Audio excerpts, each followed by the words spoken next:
is Roxanne Joy de la Rosa Denso, and I am from 11 ABM St. John Paul II. So, for today's video, I would like to share my knowledge and learnings in the following topics. Definition of decimal, converting fraction to decimal and vice versa, operations with decimal, addition, subtraction, multiplication, and division. Definition of percent, converting percent to decimal, percent to fraction, and vice versa. So, let's begin. Definition of decimal. Based on my research, decimal comes from the Latin word decimus, meaning 10, from the root word decem or 10.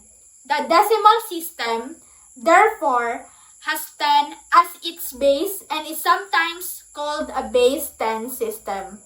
As I observe, decimal is a fraction that is written in the form of a dot, or we call this as decimal point.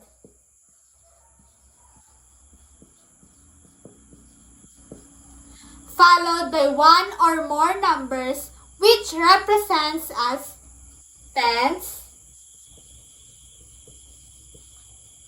hundreds, and thousands. So our first topic that we will discuss is fraction to decimal. Our fraction here is 1/4.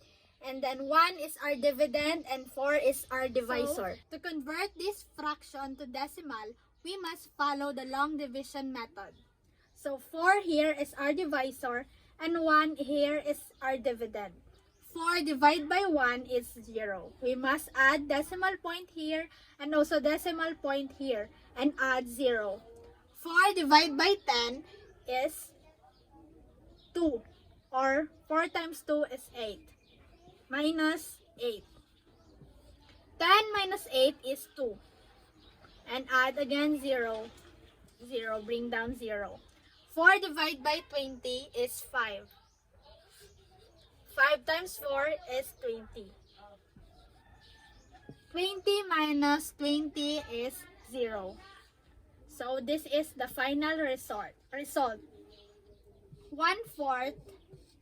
is equivalent to 0.25.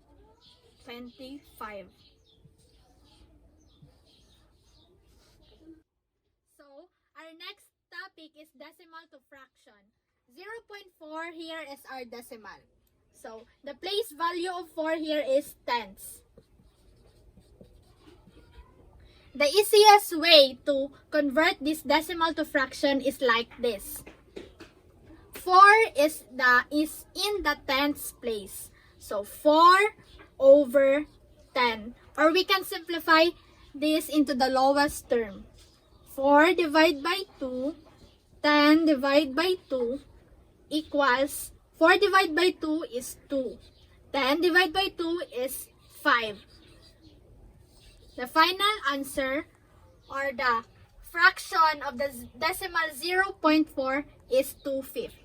0.4 is equivalent to 2/5. Operations with decimals. According to the book, in adding decimals, there is a rule. To add decimals, write one number below the other so that the bottom decimal point is directly below the top decimal point. Add each column starting from right to left. Our topic here is operations with decimals. Addition. Example number 1.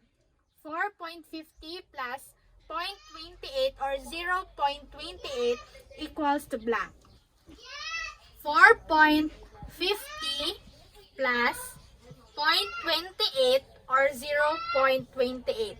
So, make sure that you all align the decimal point. 0 plus 8 is 8. 5 plus 2 is 7. Then align the decimal point. Bring down 4.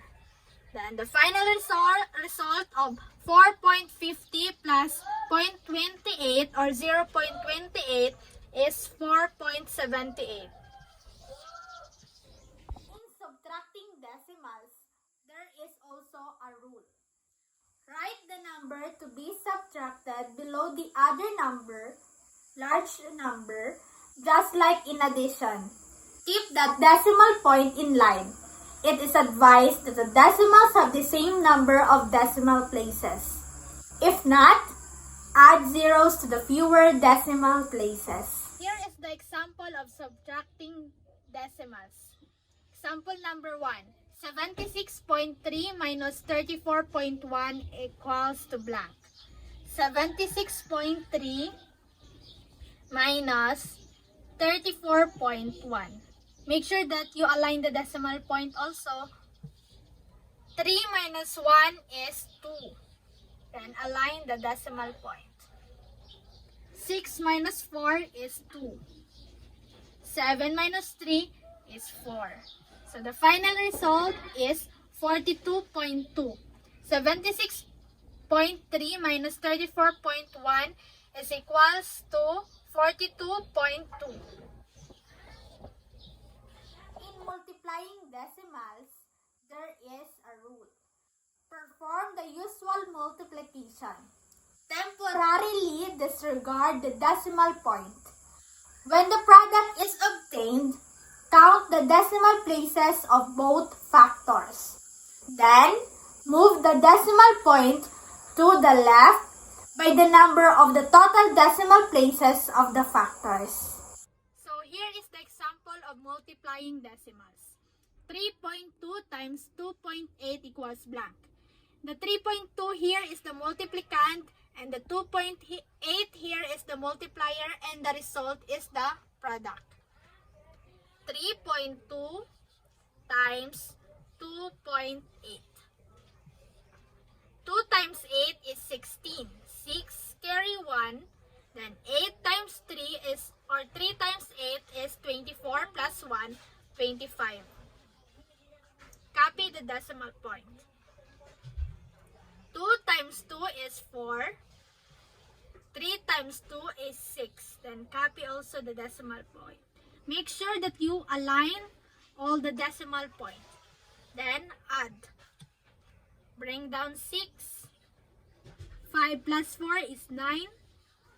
6 plus 2 is 8. Or 2 plus 6 is 8.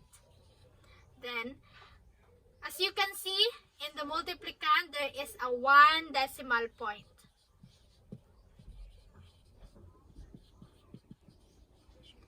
And in the multiplier, you can see also 1 decimal point.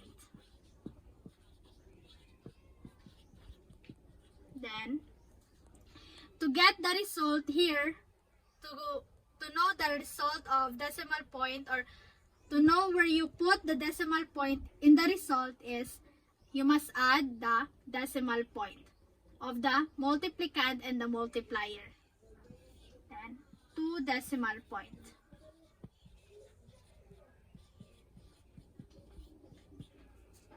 Then 1, 2. So the result of 3.2 times 2.8 is 8.96. In dividing decimals, the rule is the procedure for division of decimals is similar to the usual division of whole numbers. Move the decimal point of the divisor to the right end. Move the decimal point of the dividend with the same number. Proceed with usual division, but put the decimal point in the quotient exactly above where it occurs in the dividend. So, here is the example of dividing decimals. 9.24 divided by 0.7 equals blank. 9.24 here is the dividend, and the 0.7 here is the divisor, and the result is the quotient. So let's solve. 9.24 is divided by 7.7. So to make 0.7 to whole number, you must put the decimal point to the right side. Like this. So divided by 9 is 1. 9 minus 7 is 2. Bring down 2. Then 7 divided by 22 is 3. Then add decimal point here. Then 7 times 3 is 21. 22 minus 21 is 1. Then bring down 4. 7 divided by 14 is 2. 7 times 2 is 14. So, 0. The result of 9.24 divided by 7 is 1.32. So, our topic here is definition of percent. According to my research, the word percent is of Latin lineage. The word percent means literally for each 100. In older American books, the full Latin phrase percentum was normally used, later the abbreviation percent. And we use this symbol for percent. So our topic here is percent to decimal. Our percent here is 15%. So to solve this percent or to convert this percent to decimal, we must follow this step. We must take off or drop the percent sign, 15, and put decimal point. Then, next step is move decimal point into the 2 places to the left. So, like that. And the result is like this, or 0.15 or 0.15. That is the easiest way of converting percent to decimal. So another example here is 48% equals, drop the percent sign, 48, and add decimal point here. So move 2 places to the left, like that. So the result is 0.48 or 0.48. So our topic here is percent to fraction. This is our percent, 25%. So to convert this percent to fraction, we must follow these steps. Put the percent over 100 and drop the percent sign, like this. 25 over 100. Or we can reduce this fraction to the simplest form or to the lowest term. Divide by 25. Divide also by 25. Equals 25 divided by 25 is 1. 100 divided by 25 equals 4. The result or the percent of the 1/4 is 25%, and the 25% to fraction is 1/4.